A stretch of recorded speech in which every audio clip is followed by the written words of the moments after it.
Hello, everyone. Hope you're having a beautiful Yu-Gi-Oh! Tuesday. We're going to do the thing. We're going to watch Yu-Gi-Oh! I saw Ali, Yura, Wobbler, Ferret Lord. Hope you're all having a good Tuesday. I hope your pharmacy can get in touch with your doctor, too. That would be good. Imagine if the American healthcare system worked. Can you imagine that? Yugioh Tuesday. We're gonna watch Bandit Keith do his sick stuff all over the place. That's gonna be fun. And then we get to watch Yugi and Joey duke it out, but unfortunately we're not gonna have the AMV. We're not gonna have the AMV from the dub. That's the one part we're gonna be missing out on. the Yugi x Joey AMV. No matter what, after all we've been through.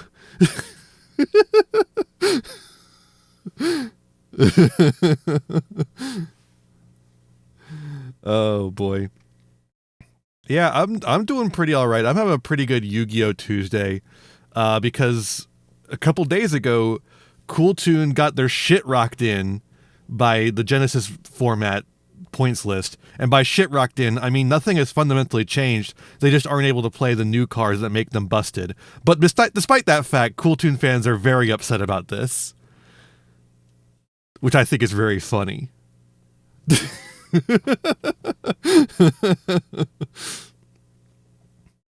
I think it's extremely hilarious.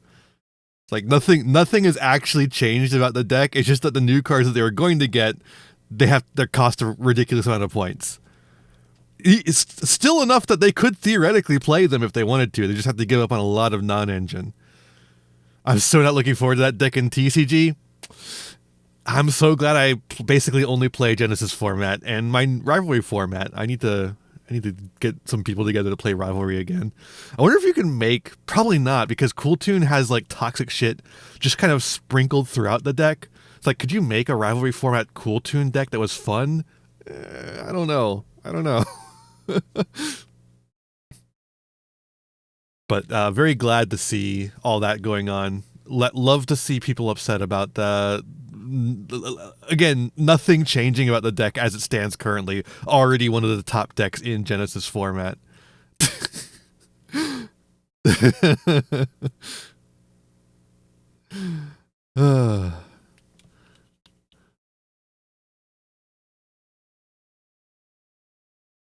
I like how they said the rivalry decks were testing ground for Genesis when those had links and pendulums. Yeah. I think that's why they stopped having them, because they're just like, when you look at the rivalry decks, their extra decks are like really limited. So I think they were like testing the grounds on like what, because like if you look at the Sulfachord deck, they have I think 2 extra deck monsters total, just like 2 of the link monster that they had before, because they didn't have the new support in there yet. So those original rivalry decks in the second wave were like really weird. Oh, hell yeah. That's cool. But yeah, my rivalry format decks definitely have links and pendulums. I think only cool ones, though. Let's watch some Yu-Gi-Oh! What do you say about that? Let's watch some Yu-Gi-Oh! Whoa, that's the react scene. We're going to be watching this later, by the way. What we want is this scene. There we go. It was still there, Yura, but they removed all the stupid sound effects. They had normal sound effects. And is cheating, like the 2 people who are here. Remember, half the finalists weren't actually invited to this. They just say all machine monsters are immune to magic attacks. In this one, he's like, my machine monsters are immune to magic attacks. What? Why? They do that to Blair? What, too, as well? What the fuck? Why? Alright, Ed, next episode, come on. Come on. You can do it. Come on. Come on, VLC Media Player. Come on. You can do it.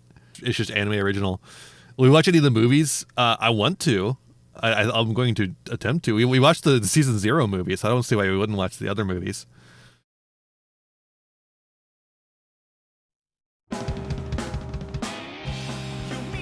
But before we actually get started watching this, let's take a quick little ad break, and we'll be right back. I agree, Yura. I think the Yugi versus Joey match not having the manga works out really well for that. I think it has that same emotional beat that it has in the anime, but just like, differently spaced. I think the duel is really good until the very last part of the duel fucking sucks. But whatever. It won't have no matter what. It won't have no matter what, unfortunately. All right, we're going to do a quick little ad break, and we will be right back. See you in a sec.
Night of the Lepus.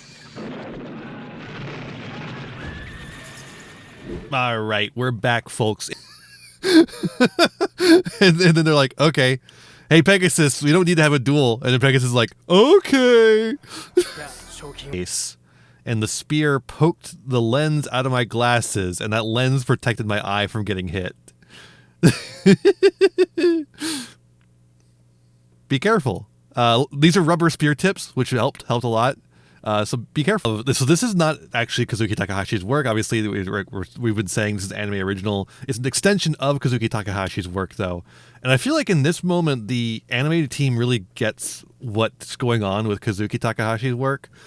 Duels are not a matter of skill or luck, but they're an extension of your will, right? A battle of wills, and whoever has the strongest will end up drawing the card that gets them the victory. And I think this duel in particular just really gets that. Okay, so this feels really bullshit. Like, it feels bullshit from a watching standpoint, but you also do have to wonder, like, why was Time Wizard in Yugi's deck if there wasn't something to do with the Time Wizard, right?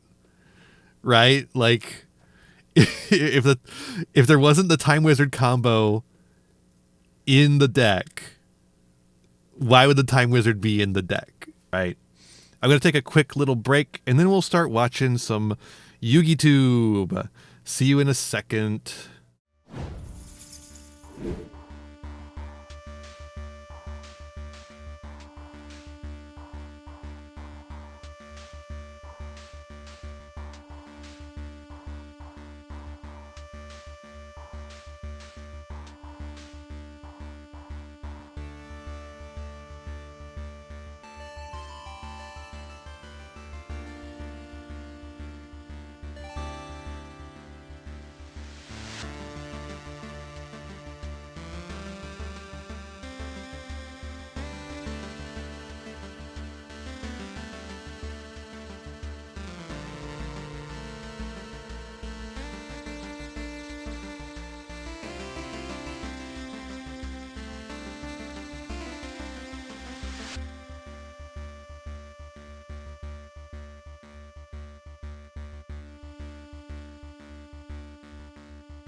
All right, we're back. We're back.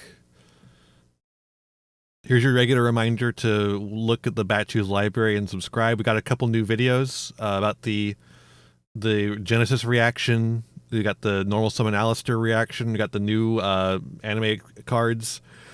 Today we're going to look at this video from LC called Why Cooltoon and Floodgates Often Feel So Unfair. For those who don't remember LC, I should actually just hit the subscribe button. LC is the guy who tried out Master Duel for 100 hours, an MTG player, Magic the Gathering player, who tried out Master Duel for 100 hours and like analyzed it, did a good job, likes Yu-Gi-Oh now, and I'm interested to hear what he has to say about Cooltoon, because I hate Cooltoon a lot. I hate it a lot. I'm Cooltoon's biggest hater. If you like the deck, cry about it. If you've been playing Master Duel recently, or engaging at all with what the outlook of the competitive scene in the TCG is going to look like in the near future, you're probably pretty aware that Cooltoon is Konami can 100% create archetypes that don't feel awful to lose against. I mean, they just did in Justice Hunters, right? Justice Hunter had a bunch of archetypes that felt fine to lose against, like barring some FTKs and, you know, maybe Yummy. Yummy's a little much in some areas. But, like, all those decks feel fine, generally speaking. They literally do it every year. They make like a cool format that everyone likes, and then they ruin it. Poised to take over and be very powerful. It has been released in full power on Master Duel and is by far the most represented. It feels like they're trying to rotate through formats to appeal to different people. And then there's this one format that is actually good. It appeals to people who like good formats. And then they make a format that appeals to people who like bad formats. And I don't know who they're trying to appeal to there, but deck at the top levels of play. It has a ton of metagame representation in the OCG, and once the last of the support comes out for the TCG, it is expected by many to take over the top spot in that format as well. And already was taking over Genesis format, just with different cards. Thank God Genesis hit those cards that were coming out. Additionally, it was highly playable in Genesis and poised to become actively oppressive in Genesis. He's gone from a Magic the Gathering player to actually pretty knowledgeable about Yu-Gi-Oh! Pretty quick. Couple of cards that were going to come out and really fill out the archetype. And Cooltoon is, I think, a good example of a kind of poorly designed archetype from a fundamental understanding of what type of interaction is acceptable in modern Yu-Gi-Oh games. True! I started playing shortly after the large ban and restricted list that saw most. That's insane, Zuchi. I can't believe people told you that shouldn't be a factor on the list. So I never played the TCG with cards like Dimensional Barrier being a big part of the metagame. But obviously, Dimensional Barrier. I've engaged with some amount of that content. I've seen reactions to that ban list. I've seen some of the videos that were in some ways like calling for that ban list. And Symbol of Satan be gone. A miserable ass card. Who wanted those changes are going to be long-term exceptionally frustrated with Cooltoon. And I wanted today in this video to talk about Cooltoon, to talk about, I think, the design problems with Cooltoon, and to use Cooltoon as a way to kind of discuss the overall issues in Yu-Gi-Oh! Related to floodgates and their role in Yu-Gi-Oh! Games. And turn skips. So let's start with Cooltoon, because I think that's probably the easiest way to parlay into this subject. So Cooltoon is an archetype that's trying to do tricky, quick synchro stuff. Which is cool.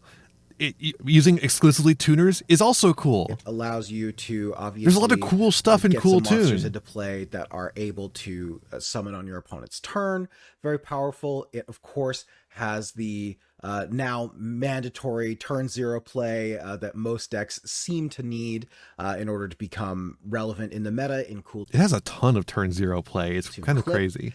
And feels like what it is trying to do is perform a decent number of synchro summons, and it gets value out of its main deck monsters by using them as synchro material. So what this means is that Similarly to Dracotail, actually very, very similarly to Dracotail, you're kind of getting value from your monsters both when they enter, because they're always doing things when they enter, but then also even when you just spend them as resources, you're getting additional value. And that part of the archetype is very cool, and the kind of like quick synchro, find the right angles, make sure you're putting the correct materials in play so that you can get the subsequent effects that are going to allow you to disrupt your opponent. I actually think all of those elements of Cool Tune are interesting and make for a dynamic, interesting gameplay. I don't think any of those are problematic. I think they're very powerful, and I think this idea of getting something just for using your cards to pay costs is sketchy design space, or sharp design space, I guess, more accurately. And by that I mean when you are designing in that space, you are really running the risk of making something too. I really like that terminology, sharp. Like you should, like it's sharp. You need to be careful with it, right? I like that a lot. I like that a lot. Too powerful, like you have the potential, I think, to do so, but I don't think that any of the individual effects, barring one that we'll talk about in a little bit, are especially problematic on the main deck monsters and the value you get. Give me 1 second. There's a Babel here who I think wants to join. Never mind, she left. So that's part one of Cool Tune, is this kind of quick synchro archetype that is trying to use its main deck monsters to climb up to various more powerful main deck monsters. Yeah. Or to extra deck monsters, synchro monsters. Yes, yes. The second part of it is that all of the synchro summons want you to play tuners. You're playing as many tuners as possible. And so as a consequence of that, these Cool Tune decks are loading up on non-engine hand trap tuners, and they're able to do so because they are able to use those cards in multiple different ways. And so as a result, you're seeing Cool Tune. And I do love that, honestly. Like, I love when my hand trap serves double purpose, which I think that's awesome. Decks with like 20. There's a lot of stuff I should really like about Cool Tune. And a lot of them are these interactive hand trap cards. That also is probably fine.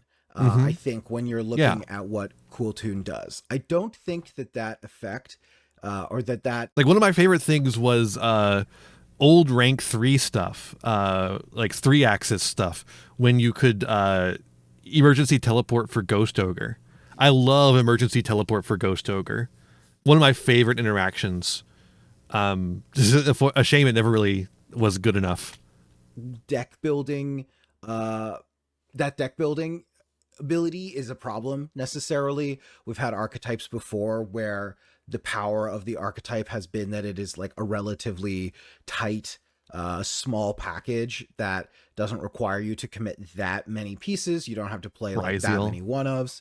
I'm thinking things like, say, like Pyramid Tsurugi, for example. Like one of the attractions to playing that deck is that you got to play a lot of non-engine, just because the actual package to fit Pyramid Tsu in your deck was not that hard. Obviously, there are other issues with Mitsurugi, I think people will argue, but I would argue that the issue with that archetype was basically exclusively with how splashable it was. Yes, exactly. Yeah, and part of how splashable it is how tight it is, but tight small package. You know, when you put it like that. But yeah, so I don't think that element of Cool Tune is problematic. So what are the parts of Cool Tune? Yo, Elsie, if you ever end up watching this, you should look into a D-clicker. That are causing frustration, and I think are ultimately going I love D-clickers. They're so cool. It being an archetype that is not well loved by the community. So step one is that there is, as I mentioned, one effect that happens from the Cool Tune main deck monsters being synchroed away that is problematic and is going to cause a lot of frustration. And that's Cool Tune Clip, the aforementioned turn 0 play, the one that you can summon on your opponent's turn and then immediately synchro summon with. And as a result, you get this effect right away. So this effect allows you to banish one random face down card from your opponent's extra deck This is the fucked up thing about Cooltoon, is that Cooltoon not only has Crackle to do this, but also has Clip to do this. Why do they have two cards that can attack the extra deck like this? And the issue with this card, or with this effect, is that it's pretty random, obviously, and that, you know, some amount of the time this is going to be backbreaking and some amount of the time it's going to be irrelevant. And I think as a result, that just doesn't lead to like super dynamic gameplay. It's like, okay, it's your not opponent interesting. has Clip, gets it's to boring. synchro summon it away, and then work. Because like the options are the Clip effect doesn't hit anything important and nothing happens. Or the Clip effect hits something important and now the opponent can't play. Those are the two options for Clip. Are any of those options fun? Are either of those options fun? Do they lead to interesting gameplay? I would say no. Gonna basically like roll a d20 as to whether it maybe instantly loses you the game in some cases.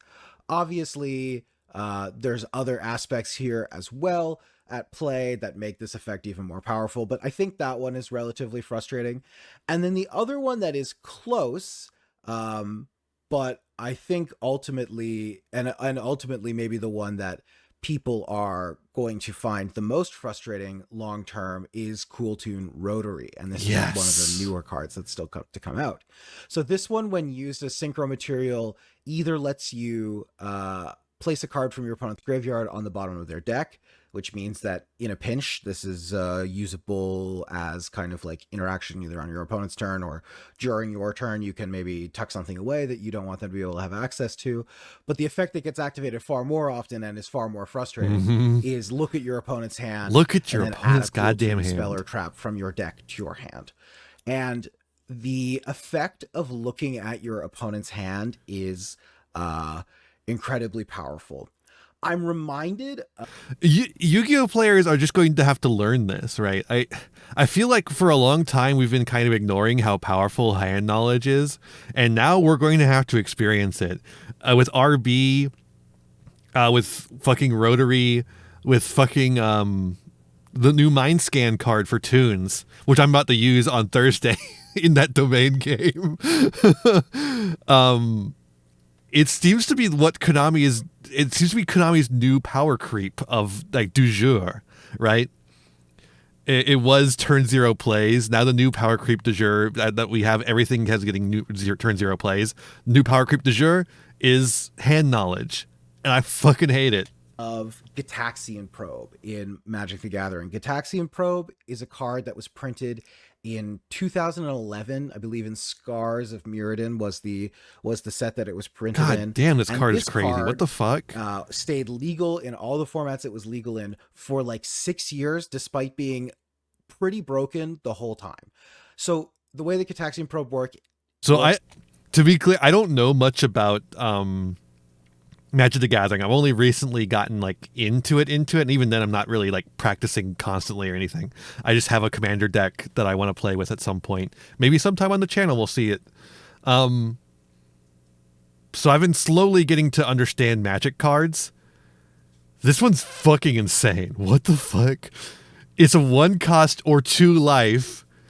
Look at a hand, draw a card. What? Is that it costs a blue mana. Replaces itself. But you can also just pay 2 life instead of the blue mana. So it is functionally pretty close to free. It's Upstart says, Goblin, but you're the one losing life instead of them gaining hand, life. And then you look at the opponent's hand. So what the Gitaxian fuck? Probe does bunch of really broken things.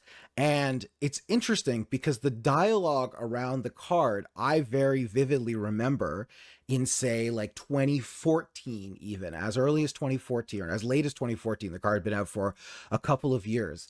And the dialogue around the card was, oh, well, you know, Gitaxian Probe is fine, but if you're... Wow, that's actually really interesting. So Magic the Gathering had the same thing that we had, because we had this discussion when A Pointer of the Red Lotus was banned, right? We had this discussion of like, well, is A Pointer of the Red Lotus really that bad? Yes! Yes, it is!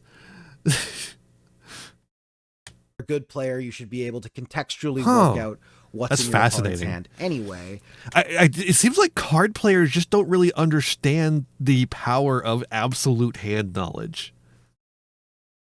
until they like experience it. So the looking at their hand isn't really relevant. The only reason you would play this card is if you wanted to functionally play a 56 card deck, or if you really cared about casting. Which is especially weird for Yu-Gi-Oh players because we saw the anime, right? Like Pegasus uses hand knowledge to win all the time. A lot of spells. So like Storm decks would sometimes play this card in concert with Cabal Therapy, because you could like guarantee that you would name a card with Cabal Therapy and it would get discarded. What the fuck?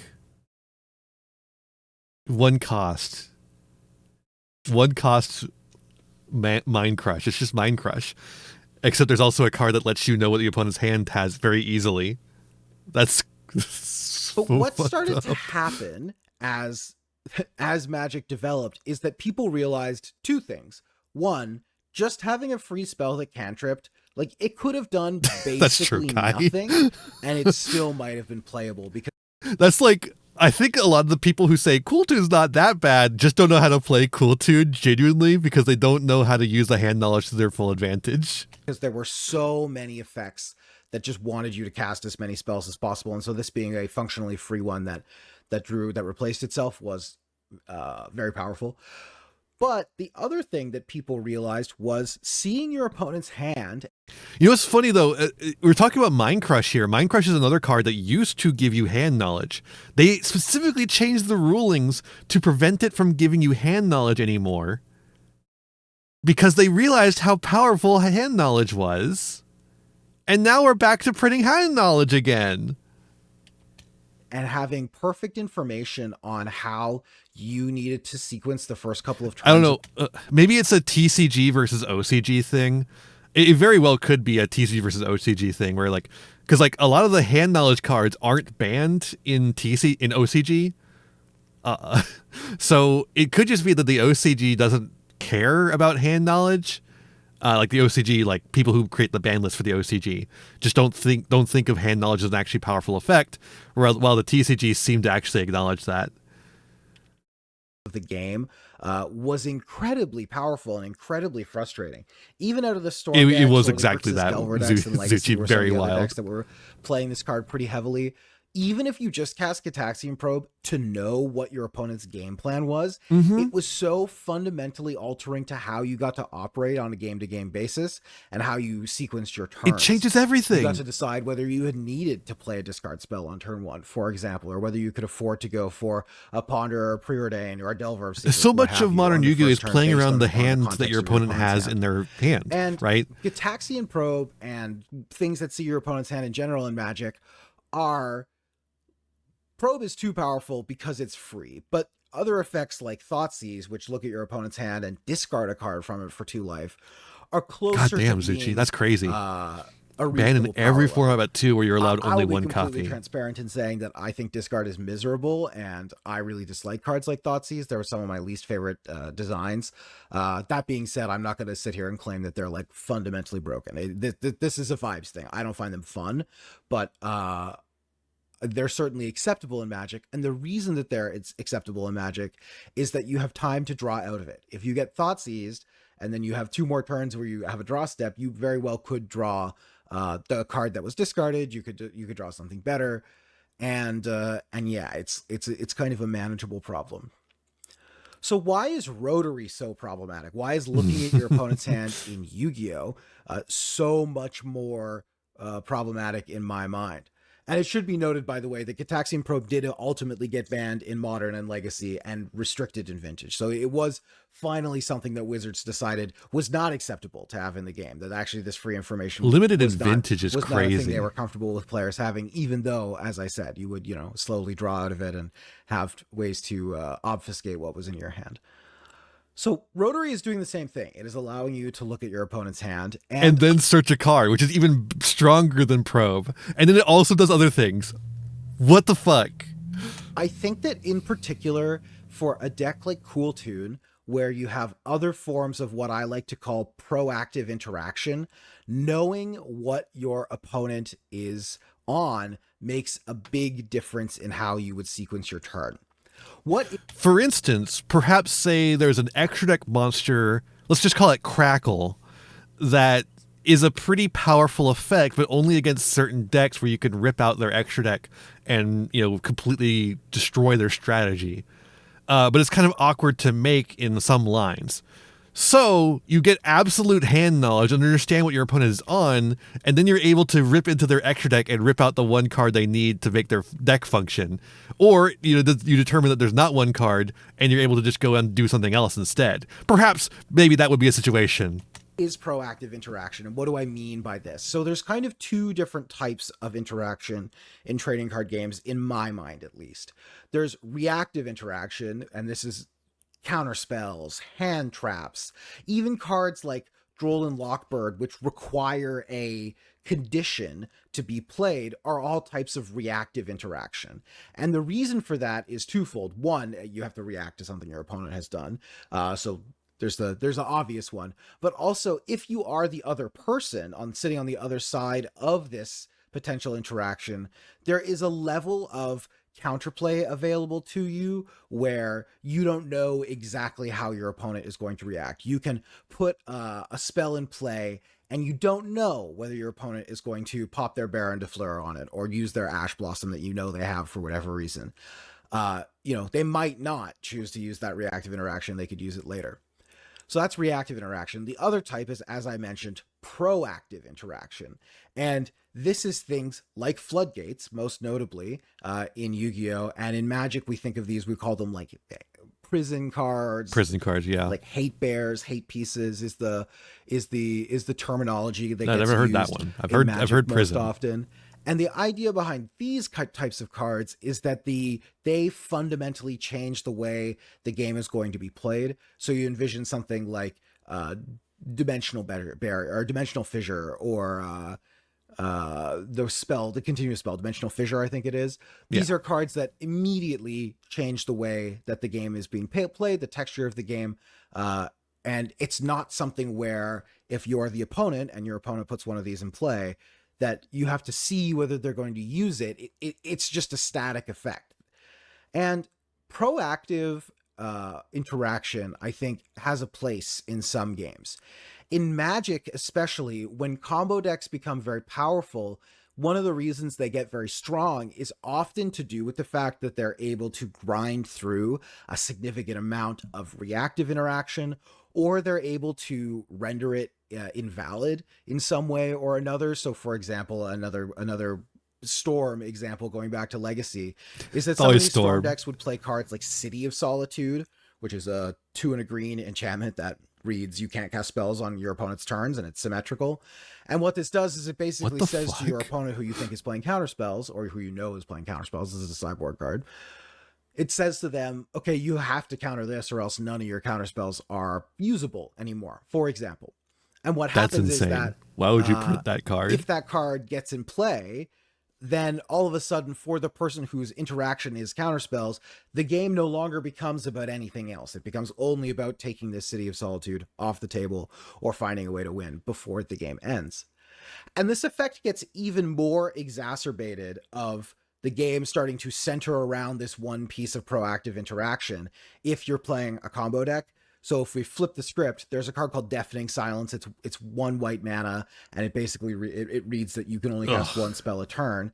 And almost every combo deck in Magic's history can't win the game with a Deafening Silence in play. And what this means is that if you are playing against one of these strategies and you're able to put a Deafening Silence in play, all of a sudden it fundamentally flips the roles of the players in the matchup. So if you're playing a matchup of, say, like red-white aggro against Storm, typically the Storm player is attempting to win the game as quickly as possible, ideally by interacting as little as possible, and they are incentivized to construct their deck in a way that supports that game plan. They're incentivized to put maximum gas, minimal interaction, because typically these red-white decks are not capable of interacting on the stack. So you're just trying to go as fast as possible, trying to win the game before they can. Mm-hmm. But if these red-white aggro decks, Boros Energy is the most common one in both Modern and Legacy at this point, if they're able to put a card like Deafening Silence onto the battlefield, well, now the texture of the game completely flips.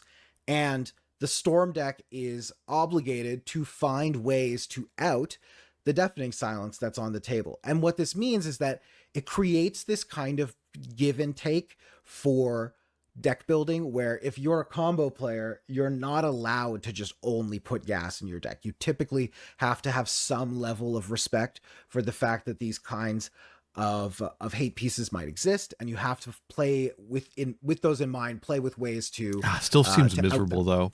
I don't know. And in general, this play pattern, I think, is pretty reasonable in a Magic context. It's certainly a safer way to balance combo decks than expecting reactive interaction to be at a level where it can safely keep the combo decks in a reasonable power level.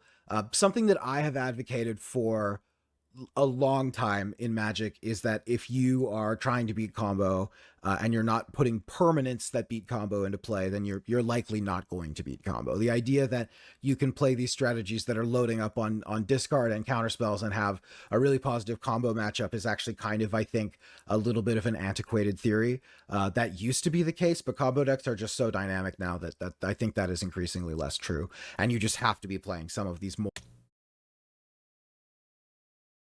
What he's describing is just what happened to Yu-Gi-Oh, right? Am I crazy? Soon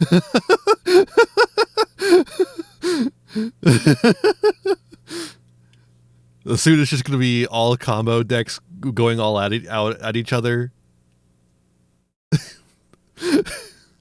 More proactive interaction pieces.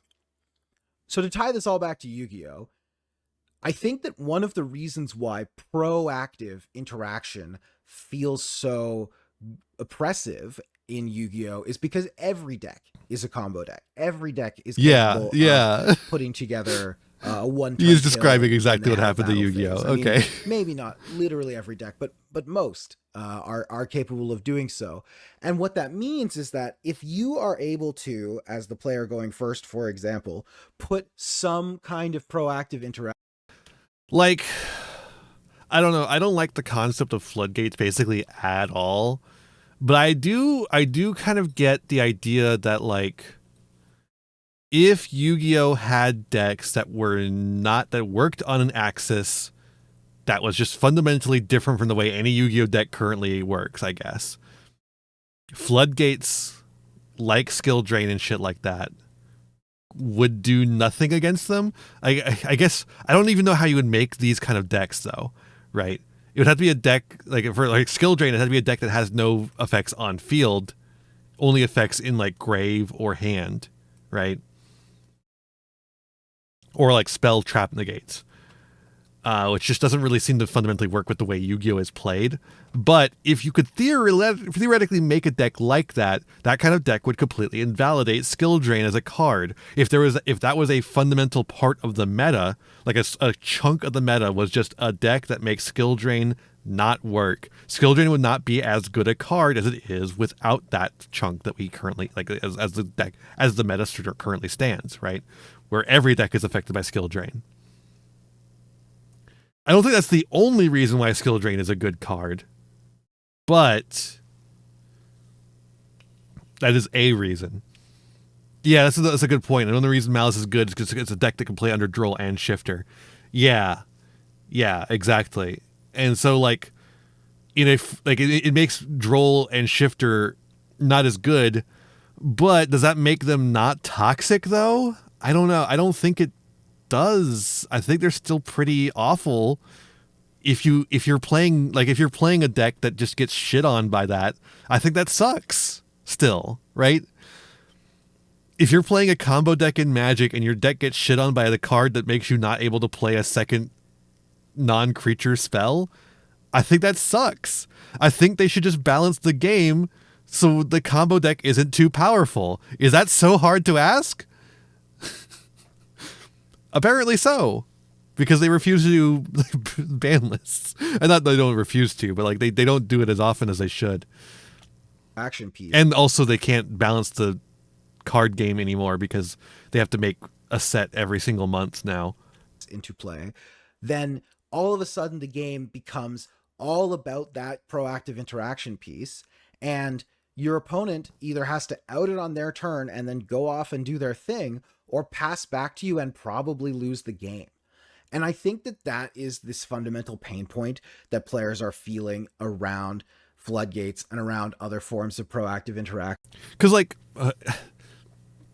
there are floodgates like Angel 07 that aren't really very good, right? But they still feel like shit to lose to, right? There's a reason Angel 07 is 100 points in Genesis format, despite seeing no competitive success, I think, ever. It's because it's not fun. And, of course... If it's not fun, why bother? I was doing my editing pass and I realized I want to elaborate even a little bit further on why these floodgate effects feel so problematic in a lot of cases too. And if you go and look at a lot of the ones that received bans, like for example, Dimensional Barrier, I think the even more frustrating part about a lot of these is that they are lingering. They don't even exist in a zone. That is also true. The lingering floodgate effect is like... Magic the Gathering, I don't think even has that. The fact that it just lasts for a turn and there's no way to interact with it is so fucking frustrating. Zone where they can be interacted with. So like if you get Dimensional Barriered or you get Dimension Shiftered or one of these kinds of effects that just happens and then you can never actually interact with the effect on your turn, it doesn't even matter, right? Whether or not your deck can theoretically out a floodgate if it's one of these floodgates that just puts an effect in play. And as a result, I think that that's a big reason why a lot of those had to go. Ones that actually like are continuous spells, they're traps that sit in play, or monsters that sit in play that are like theoretically outable are like ostensibly a little bit better, but I think still problematic. But I just wanted to add that there's also this other really frustrating element of when the proactive interaction is something that just happens and then is no longer on the board anymore. It can feel particularly troublesome. Also, I feel like a lot of Yu-Gi-Oh floodgates are like actively worse than some of the Magic the Gathering floodgates. Like one non-creature spell a turn is pretty rough, but it's not as bad as like skill drain, right? I feel like that's the case. Like, because you still get one spell a turn. I feel it's more like summon limit, right? 2 summons per turn. Summon limit is not a fun card to play with, but it feels a little bit more outable than some other cards. Although I feel like summon limit is probably like too restrictive to even be in that. It's still like because of the way Yu-Gi-Oh works, it feels more restrictive than just one non-creature spell per turn. But I could be wrong on that because I just don't know Magic well enough. But for sure, like stuff like Dimensional Fissure, which just fundamentally changes the game's the rules of the game, can make it so you just can't access your outs instead of just you have to wait for your out to come, right? Making it so you can't fundamentally access your outs is like so frustrating. Cool Tune really exacerbates a lot of these problems. So what are the issues with proactive interaction that Cool Tune is exacerbating? Okay, so number one is the one we already talked about, which is that Rotary lets you look at your opponent's hand. And so as a result, you not only get this kind of like, this isn't an interaction, but it allows you to set up the correct proactive interaction. You get perfect information about what your opponent is doing. You get to know whether the proactive interaction you're playing is even worth going for, because you obviously don't always do it. The other effect I forgot to touch on is that Cool Tune Q also lets you look at the top 2 cards of your opponent's library or of your Stop touching my cards, Cool Tune! opponent's deck, and choose to leave one on top potentially. You also can like potentially banish a really relevant one in that process. So in addition to like perfect hand information, you even get to know the top card of their deck a lot of the time. So it's like, it's even worse. You have perfect information a lot of the time. So that's number one. Number two, you have access to 2 different types of proactive interaction, and they're good in different matchups. So number one is you have access to Cool Tune RS, and also you also see people often playing the Cool Tune B2B or back-to-back. Both of these cards have static effects that increase the levels of your opponent's cards, and this is a relatively frustrating and, in my opinion, like pretty broken effect. It is particularly problematic for Xyz decks in my mind. Yes. Like a lot of these decks just like don't get to access most of what their deck is trying to do if one of these effects is in play, and if two of them are in play, I think it gets really cumbersome. There is theoretically, I think, space for like interesting deck building decisions where you build your deck knowing that these kinds of effects are common, and as a result, maybe you like put a couple of other extra deck cards in that allow you to do like tricky, sneaky things. Like something that I was thinking about is like, oh, okay, if you're playing K9 and you're expecting to run into a bunch of B2B and RS, like maybe you're supposed to put like a high wave Caesar in your extra deck, and so if they put an RS into play, you can overlay 2 5s that are now 6s into a Caesar, and that's a powerful play. But that's weird to do, and I don't think it's super consistent. Yeah. It also just doesn't work. I'm now realizing as I went to go put the card in the video. There are other. Well, yeah, with Wave King Caesar specifically, Caesar needs fiends.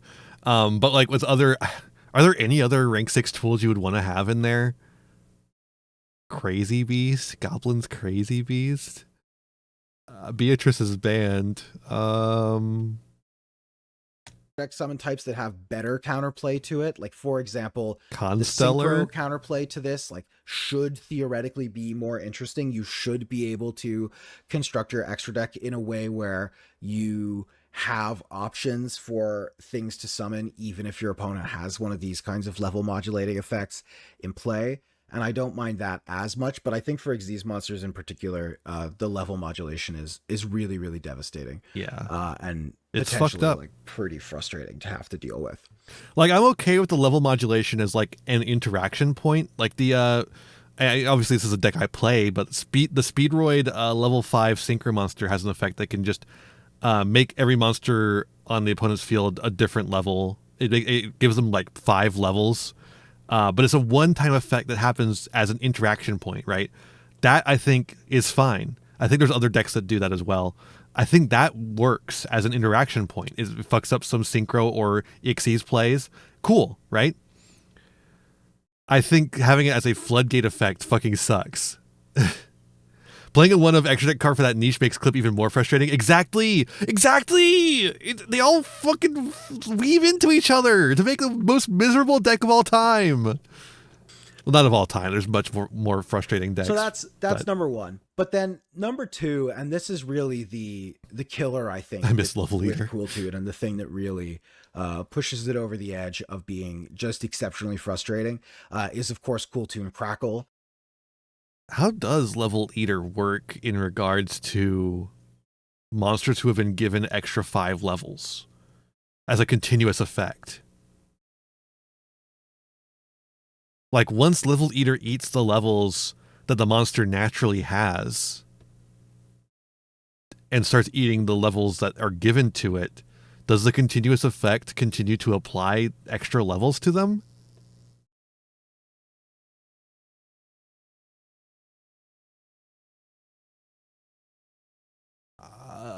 I don't know. Like, once you level eat a monster past level 4, it no longer has the 5 levels that have been given by. Well, okay, that's not a continuous effect though. So the continuous effect is only by 1, and you can't level eat a monster that's at level 1. Also, does Level Eater eat a level 5 monster, or is it only level 6 or higher? I actually don't remember. Anyways, I'm just like, now I'm just thinking how that interaction actually work. If there's a monster that just continuously applied, let's say the amount needed for 6 and up, or 5 and up, I mean. So if there was a monster that continuously applied the 5 get level gain from the glider too, how would that work with Level Leader? A thing we'll never need to know the answer to, hopefully. Is a synchro monster that's relatively cheap and only costs it's a level 5, and you just need to have clip plus another tuner to summon it. So this is something that you can even put into play on turn 0, like on your opponent's first turn, if you have a clip summon. And when it is synchro summoned, you look at your opponent's extra deck, banish a card from it, and then if it's sent to the graveyard, you can special summon it again, and then banish 2 cards from their extra deck, which means that going first, you get to typically like banish 1, and then if you are able to do some kind of quick synchro on their turn, you then get to banish 2 more cards. And obviously they're only until the end phase. So if you banish on your turn, then obviously they get them back. But you can typically get at least 2 cards out of your opponent's extra deck with Crackle. And this is the first time in my experience that I've played with this kind of effect. I know that it has existed before in the Kashtira archetype, has had this same kind of ability to attack the extra deck in a more permanent way even. And I mean, I think that it is no surprise that those cards are, until very recently, largely in limited quantities on Master Duel, at least, because it's an exceptionally frustrating mechanic to have to play against, especially if your opponent is able to get the information of what your hand is trying to. And Kashtira only has 1 card that does it. Kashtira has 1 card that does it. I mean, they had more when they had fucking Diablosis. But until Diablosis, or once Diablosis was banned, they only had 1 card that did it. It was a main deck card you had to get to that was part of your fucking combo, so that's why it hasn't been hit as hard as the fucking Cool Tune shit. Playthrough by synchroning away a rotary and getting to look at your hand, and then they get a Crackle and they get to take 2 extra deck cards out of your extra deck. It's another form of proactive interaction that is exceptionally difficult to beat. And I think as a result, you end up with this Cool Tune deck that not only has just a bunch of like baseline reasonable stuff that it's doing, a bunch of baseline very grindy, powerful engine-y things that it is able to do, very akin to Dracotail. You also have a deck that is playing a ton of reactive non-engine. They get perfect information about where they need to be using their non-engine, because most of the time they get to look at your hand. And they also get to put a bunch of powerful proactive interaction in play in both the level modulating floodgate monsters and by ripping cards out of your extra deck. And so as a result, I just think that this deck is poised to make the metagame feel pretty frustrating. Like, even if it's not tier 0, like some people are saying it is, the fact that it's in the meta at all is going to be extremely frustrating. It's just going to be feels bad games all the fucking time. It's also worth noting that a lot of these effects, in particular the level modulating, means that the mirrors with Cool Tune are the mirrors, really like dice rolly, and I don't think that they are especially skill expressive. I've been playing them a little bit so far, and a lot of the games seem to just come down to, you know, you could just both reveal your opening hands and we could probably figure out who's going to win this game. And the reason is that... Well, you also need the coin flip. You also need the coin toss.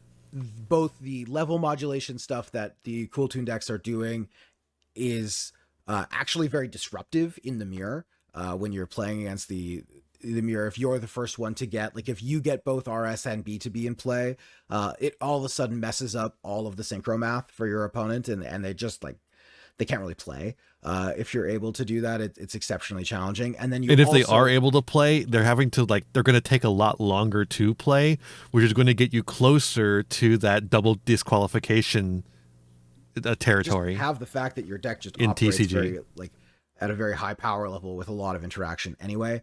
So we're in a state potentially where you're going to have this Cool Tune deck that is very powerful, is going to push most other things out, and is not going to have super interesting mirror matches.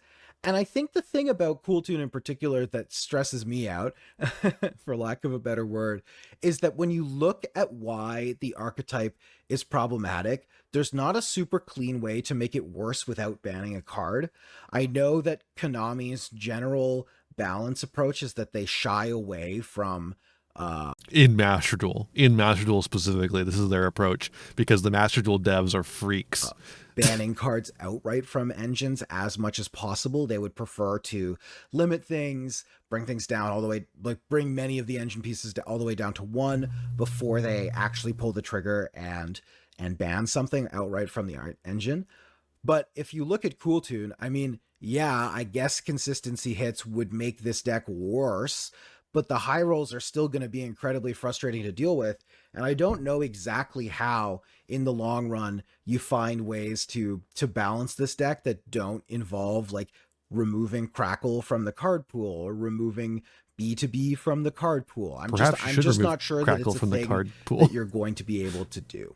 So to close, let's talk a little bit more about generic B2B floodgates, because I think the floodgates and the kind of like proactive interaction in Cool Tune are not exactly what you would see typically from Yu-Gi-Oh ones, in particular because they're asymmetrical. They only impact your opponent, which I think makes them even more egregious. But even symmetrical floodgates in Yu-Gi-Oh, I think pose a particular problematic experience for players. And the reason for this is that in Yu-Gi-Oh, you are able to design your deck in a way where you're capable of playing through the floodgate. And that's not really something that exists in most other card games. To go back to Magic, there have been very few examples of combo decks in Magic's history that have been able to have a secondary game plan be to put like lock pieces into play. The only one that I can think of is there was for a time. Honestly feels kind of surprising, right? Because like in Yu-Gi-Oh, you do have like the combo deck goes to the combo and then puts a fucking floodgate on the end board. Why wouldn't Magic the Gathering be able to do that same thing? I don't know. A Paradox Engine, Coveted Jewel, One Ring combo deck in Legacy that was playing Vexing Bauble in order to shut off opposing Force of Wills, and it would also subsequently incidentally, shut off most other combo decks because it shut off playing free spells. And this deck was too powerful, and Vexing Bauble did tank a ban, largely in part to this deck being too good. And I think that that's kind of interesting because that's almost every Yu-Gi-Oh deck. You're able to design your deck in a way where the floodgate doesn't matter to you, but it likely turns off what your opponent's deck is doing. And I think that this is what's made designing the rivalry decks that we played on my birthday like a difficult aspect, like a weirdly difficult aspect of it. There's a lot of effects that are floodgates that you don't realize are floodgates until you run up against the deck in which they are a floodgate, right? The effect of the Stealth Kraken, where it turns everything into waters, right? That's an effect that is really devastating to very specific decks. So if you're trying to remove all floodgates from a format, you end up having to take out a lot of cards that are like, did they just change the rules of the game in a way that can make other decks hurt? For instance, goblins. I wasn't able to put a goblin deck in because goblins just fuck up every other Xyz deck. Just the fundamental playstyle that they use fucks up every other Xyz deck. And in a format where they don't have, those Xyz decks wouldn't have recourse against them with negates and stuff like that, it's just too powerful. There is this real tension in the way that proactive interaction is designed in Yu-Gi-Oh! Because A, some of it is too asymmetrical. It only impacts one person. B, a lot of it it's like a lot of decks in Yu-Gi-Oh! Just have a random floodgate that's not, play around you wouldn't even think of as a floodgate necessarily off the top of your head. Way where they can play through it very easily.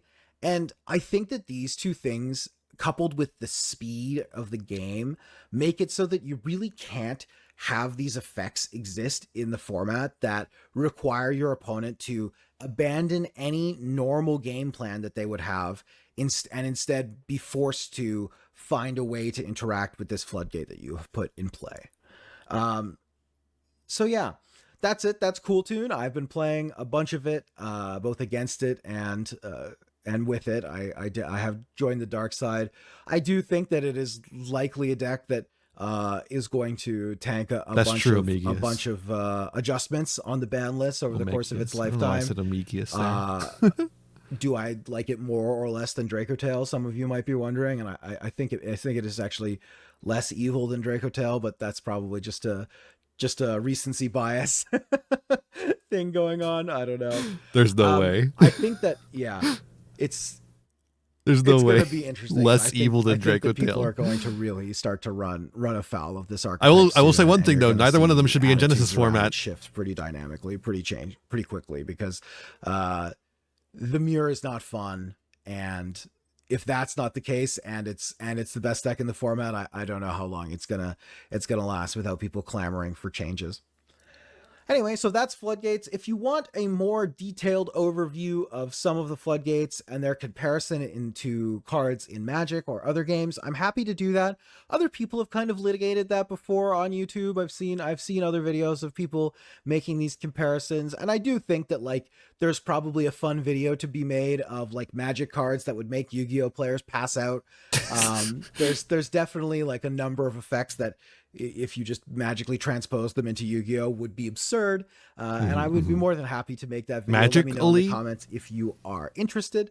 Additionally, I would like to add, They have hit its non-archetypal support cards faster than any other pack deck in a new pack deck in National history. That is true. I'm surprised they hit Rose Whip like that. I have added that is actionable, going to happen right away. So we're going to do a monthly Q&A. I often get a bunch of questions in the comments of videos, and I try and answer as many of them as I like LC. I like LC's videos. Give that a like. Give that a subscribe. Really insightful player for someone who has just picked up the game recently. It helps. Look, if you can play one game to a general standard, you can generally play any other game to a general standard, right? Like you might not be a pro at either game, but you'll be able to play it and understand its mechanics. Yeah, I think really insightful guy as far as this goes. I like these videos. I think it's gonna be it for me though. Thank you so much for joining. We're gonna send you off to someone else. You're gonna be someone else's problem. Before we do that though, of course, the usual exclamation point socials. Here's my website where you can find everywhere that I'm at. Oh, don't forget to subscribe to Batchy's Library for new videos. We got a couple from the past couple of days, more on the way, hopefully in the near future and not later. But there are certainly some that are there now. You can go watch. All right. I'm going to send you off somewhere else. Somewhere fucking else. Oh, not a lot of options today.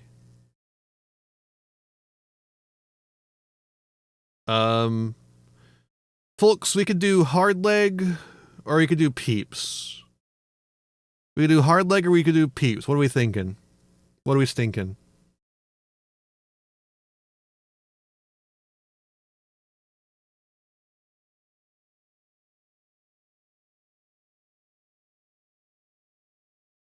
Think hard leg's doing RB master climb.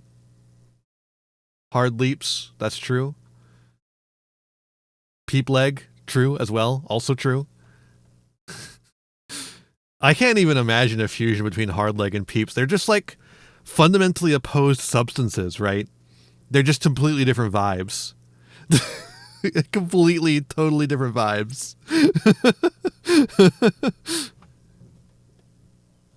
Let's go hard leg. I know hard leg. I don't know peeps. I know of peeps, but peeps doesn't know me. You know what I'm saying?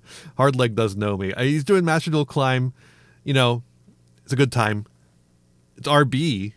You can get to see some of the hand looking and see how powerful it is. Fundamental differences, if you will. True. Hi, Golden Nova. They're like matter and antimatter. Exactly. All right. I'm going to send you over to hard leg. You're going to have a great time over there.